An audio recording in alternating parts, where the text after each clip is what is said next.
ఇంతటి మోడర్న్ ప్రపంచం నుంచి వచ్చావు. మా సంప్రదాయాలకు అలవాటు పడగలవా?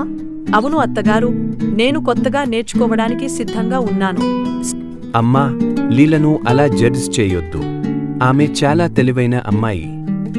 ఆ మరుసటి రోజు మీనాక్షి లీలకు పులిహోర వండమని పనిని అప్పగిస్తుంది. లీలా, మా ఇల్లు కొడలిని అంగీకరించడానికి పులిహోర రుచి చాలా ముఖ్యమైనది. నువ్వు చేయగలవా?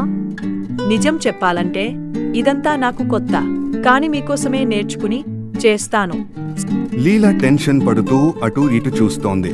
అంతలో రవి అక్కడికి వచ్చి ఇలా అంటాడు. ఇక టెన్షన్ పడకండి లీలా. ముందుగా పులుసులో తగినంత మసాలాలు వేసి బాగా కలపాలి. అత్తగారు, పులిహోర రెడీ అయింది.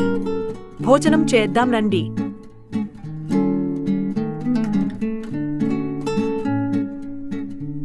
కొంచెం సేపటికి అత్తగారు లీలా దగ్గరికి వచ్చి ఇలా అంటుంది.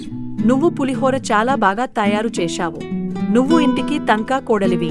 అప్పటినుంచి మీనాక్షి లీలను నిజంగా గౌరవిస్తూ ఇద్దరూ మంచి అనుబంధం పెంచుకుంటారు, కలిసిమెలిసి ఉంటారు. మీకు మా అత్త కోడల కథ నచ్చితే సబ్స్క్రైబ్ చేసుకొని మమ్మల్ని ఎలాగే ఆదరించండి.